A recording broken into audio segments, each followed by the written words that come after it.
Olá amigos, amantes e apaixonados por orquídeas, sejam todos bem-vindos ao canal Orquidicas. Para quem ainda não me conhece, eu sou a Vanessa Merli, muito obrigada por você estar aqui conosco.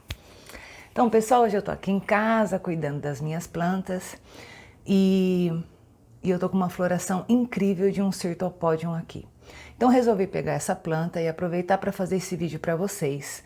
Primeiro para mostrar essa floração e segundo para dar uma explicação um pouquinho sobre a diferença do cultivo e das características entre os Cyrtopodiums e os Catasetums. É comum que a gente com menos experiência se confunda um pouco a respeito das características de cada uma dessas plantas, ok? Então hoje a conversa vai ser sobre Cyrtopodium, legal? Então vou pegar aqui o vaso para mostrar para vocês. Ai, peraí. O vaso está aqui. E vai descendo, vai descendo, vai descendo. Peraí. Vai descendo, vai descendo, vai descendo. E espero que vocês consigam enxergar. Essa planta incrível é o Cyrtopodium cipoense, tá? É uma haste muito longa. Ela tá começando a abrir agora. Pode reparar que aqui na ponta, olha, se parar de mexer, as florzinhas ainda estão fechadas, elas ainda vão abrir, tá? Então essa haste tem 1, 2, 3, 4, 5 ramificações. Tá linda. O vaso está no meu colo, não dá para ver a floração. Agora sim. Legal, né? Então, essa planta aqui eu tenho há muitos anos, muitos e muitos anos. Foi uma das primeiras plantas que eu comprei, que eu adquiri, até porque eu sempre gostei muito das catacetinhas, então eu comecei a comprar cedo, inclusive, essas plantas, até sem entender bem do cultivo sobre elas, tá? E essa é a primeira floração que essa planta tem aqui em casa, só para vocês entenderem. Porque, obviamente, no começo do cultivo, falta muita informação pra gente. E ela tava aqui dentro, tá? Do meu orquidário. Ficou aqui esses anos todos, há pelo menos uns 4 anos.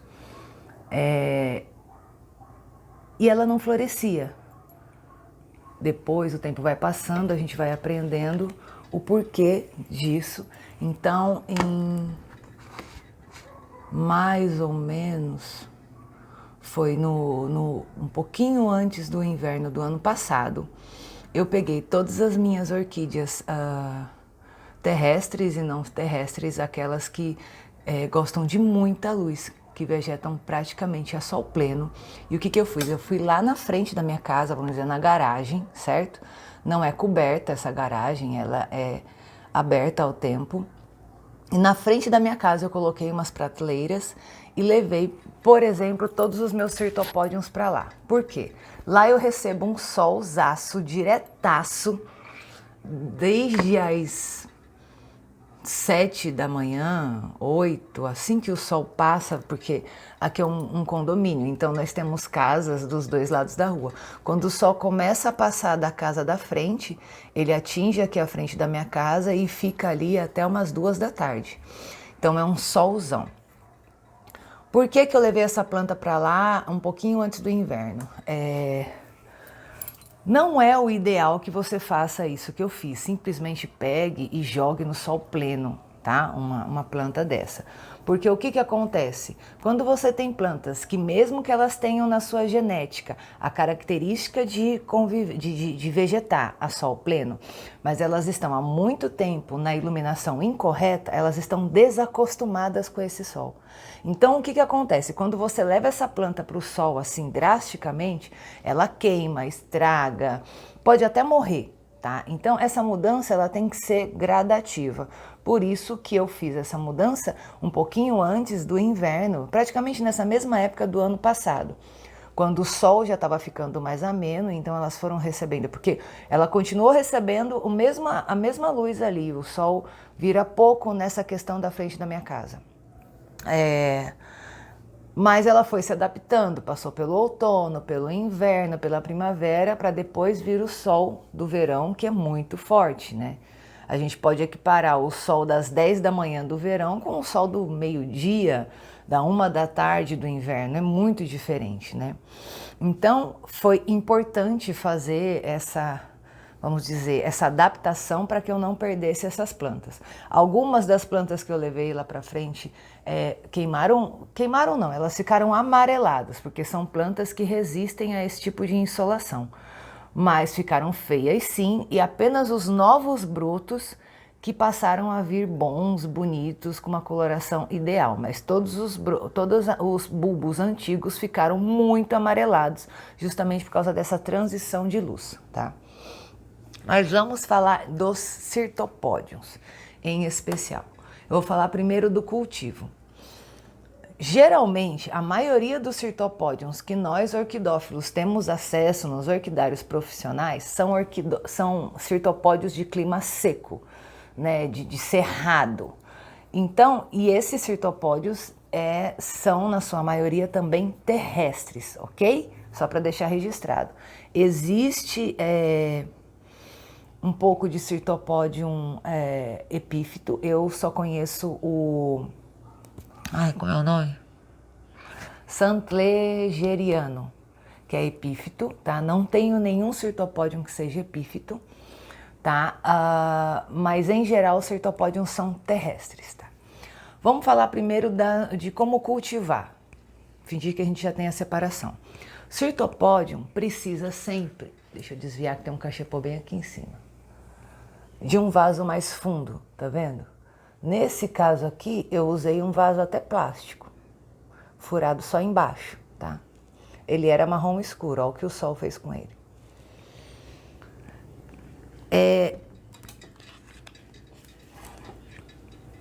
O substrato é aquele substrato para orquídeas terrestres, que eu já ensinei vocês a fazer várias vezes, que é um substrato que a gente utiliza.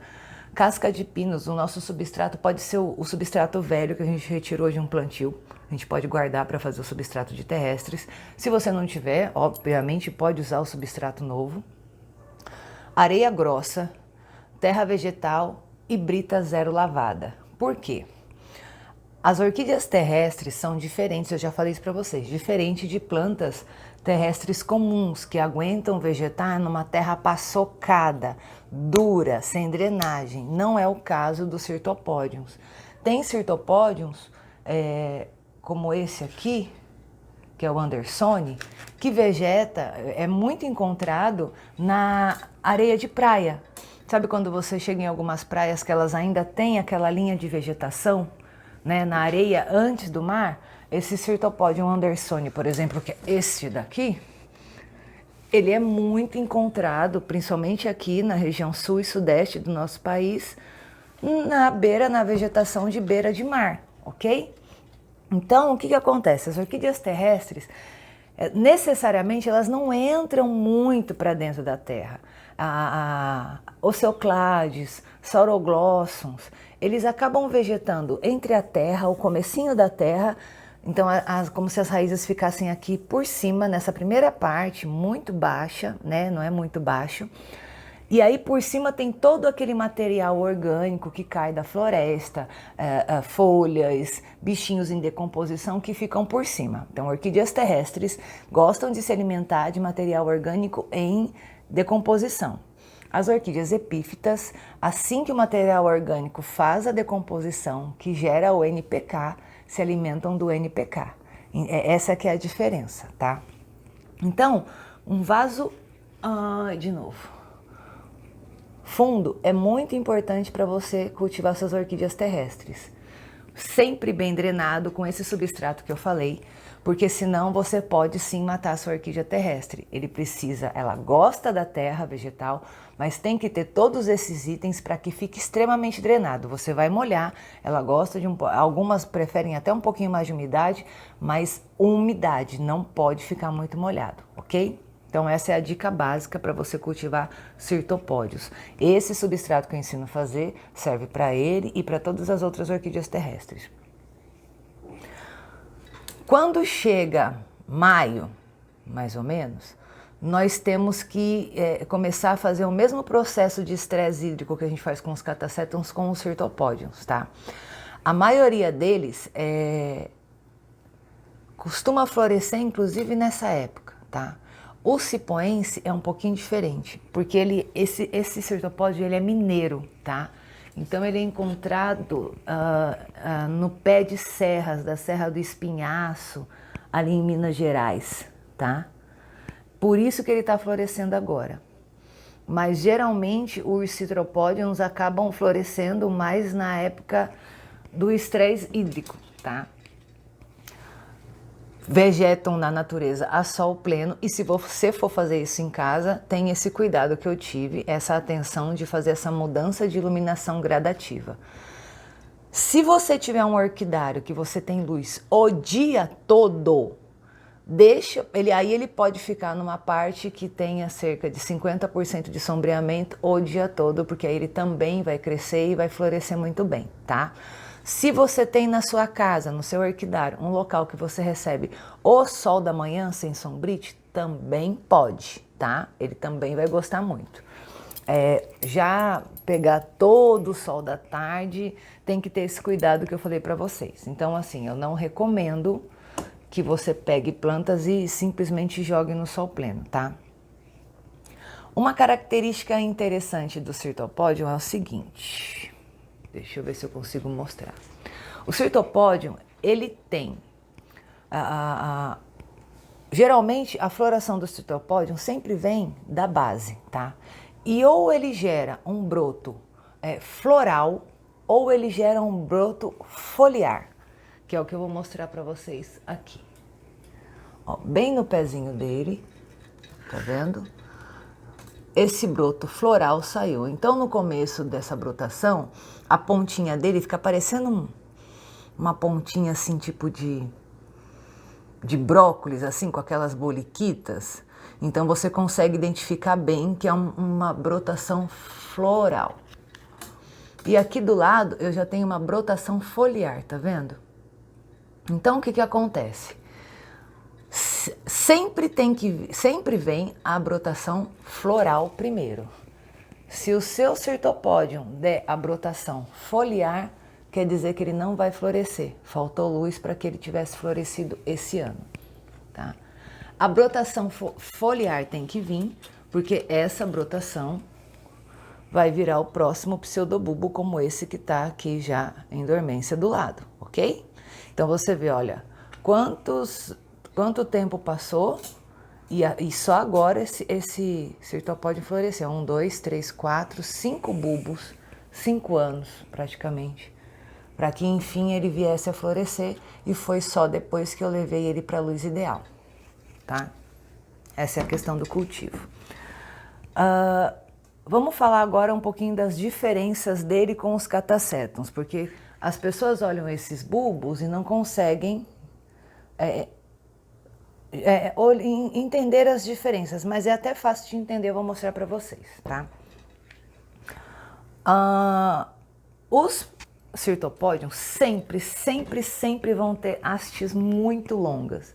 Então, obviamente, você já tem que imaginar que ele precisa de um espaço bem legal para poder cultivar. Você não consegue cultivar num espaço resumido, tá? Inclusive, crescem tanto a haste floral como os bulbos. Vou pegar o Andersone aqui do meu lado. Olha a altura do bulbo do Andersone, tá vendo? Que diferença? Então é uma planta com um porte grande, você não consegue cultivar em pequenos espaços. As flores do Syrtopodium sempre são pequenas. Não tem flor maior do que isso, nunca vi muito maior, pouca coisa. Mas é sempre esse monte de florzinhas menores e várias hastes florais no Syrtopodium, tá? Se você for olhar um catacetum,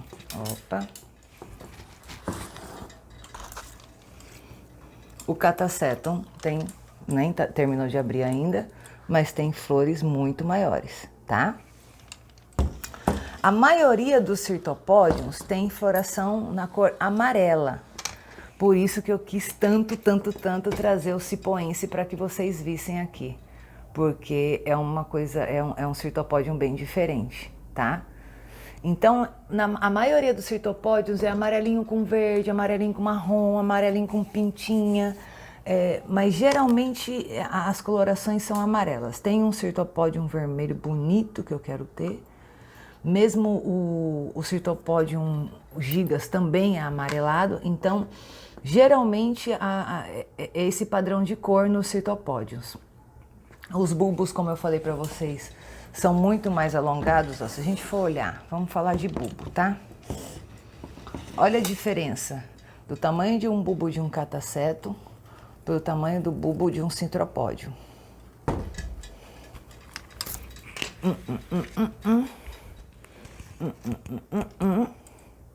Tá vendo? Nossa, tá difícil carregar com uma mão só, esse Cirtopódio tá pesado. Então, a gente consegue identificar essa diferença quando a gente observa essas duas plantas. O tamanho dos bulbos é muito diferente. Tem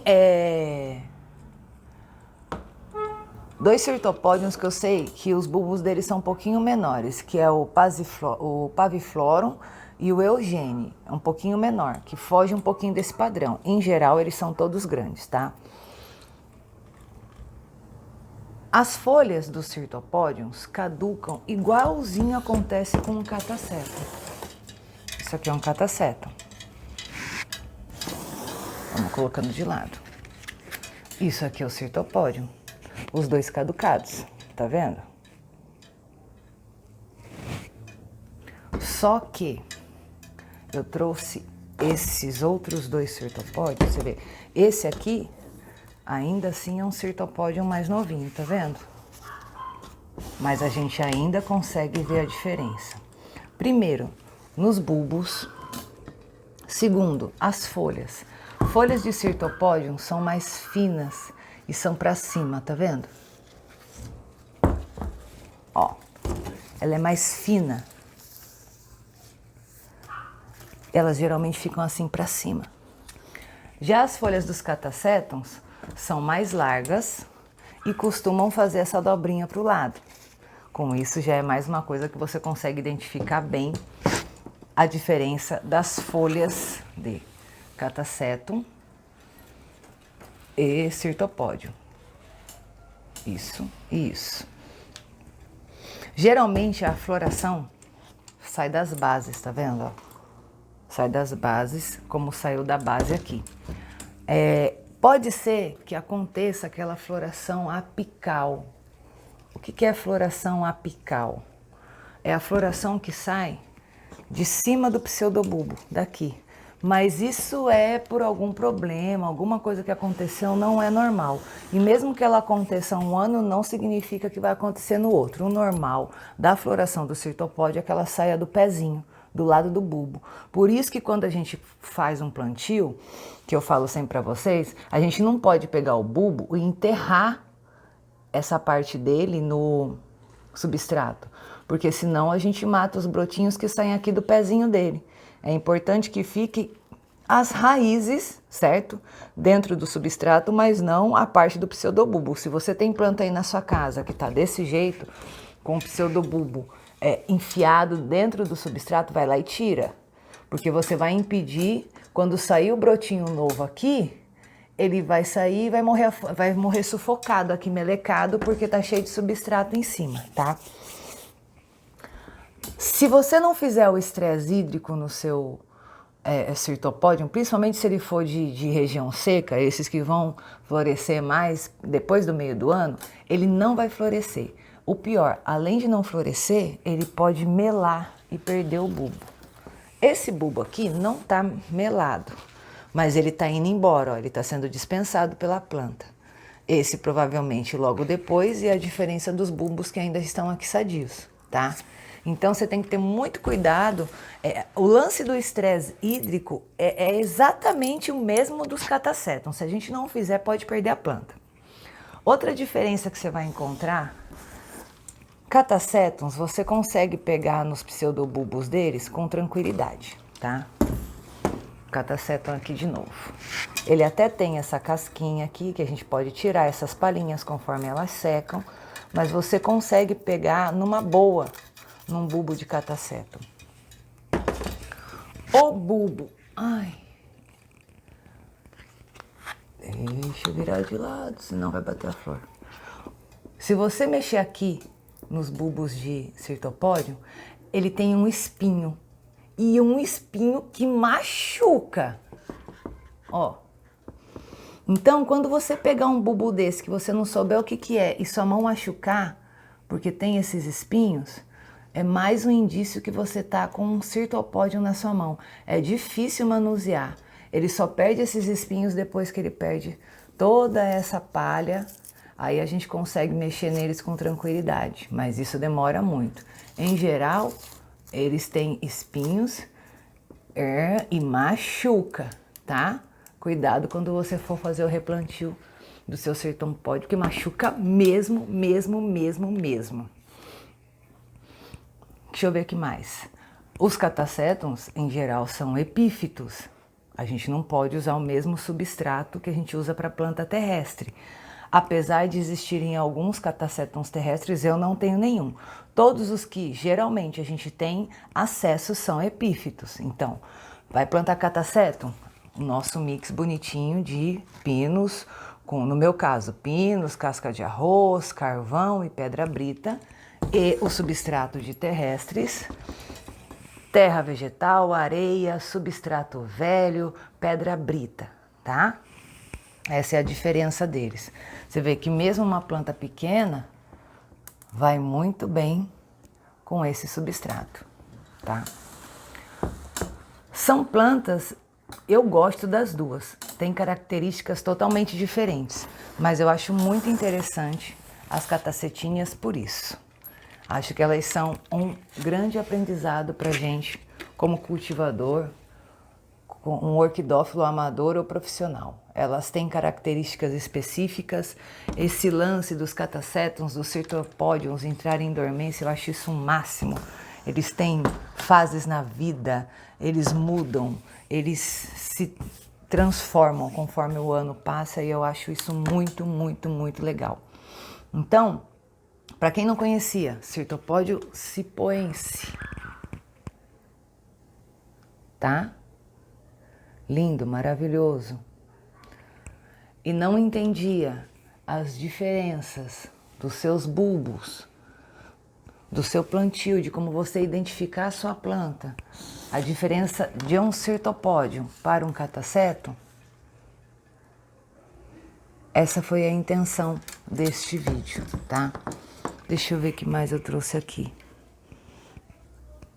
Ó, tem um outro catacetum que eu trouxe aqui para mostrar para vocês essa diferença também das folhas, ó. Catacetum entrando em dormência, tá começando a perder as folhas, tá vendo? Normal, não tá morrendo, não tem problema nenhum. Mas olha como as folhas dos catacetum são muito mais largas e elas gostam de se dobrar para o lado. Diferente. Que lindo! Esse daqui é um catacetum lancífero? Não, labiatum. Tá?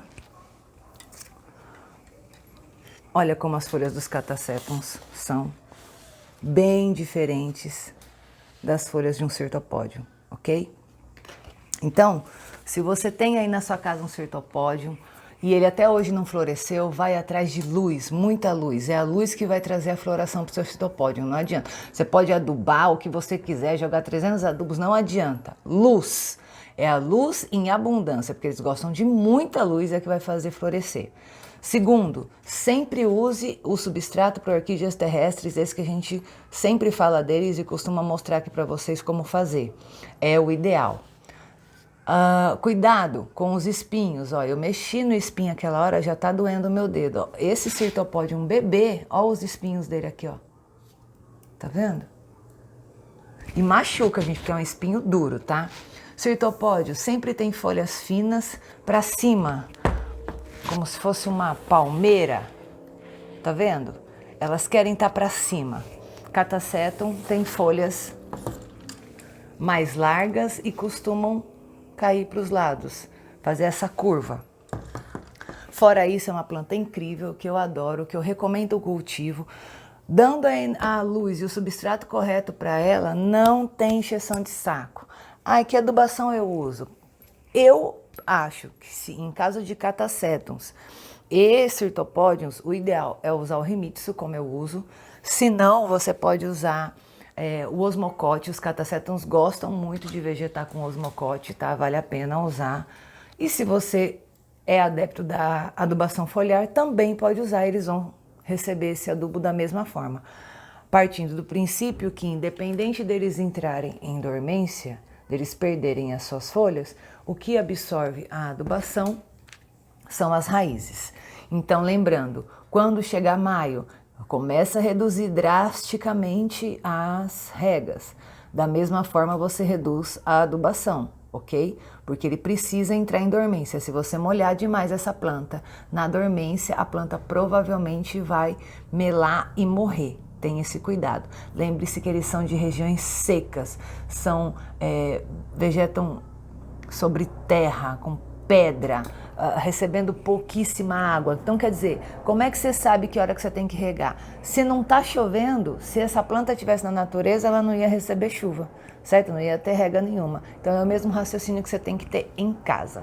Então, para quem gosta de catacetinhas, para quem gosta de Cirtopódiums, fica essa imagem linda do Cirtopódium cipoense. Espero que vocês estejam vendo bem a florzinha dele, que é linda e rosada. E desejo para vocês um bom cultivo, que vocês tenham o mesmo resultado que eu tenho aqui. Um beijo, até o próximo vídeo. Tchauzinho!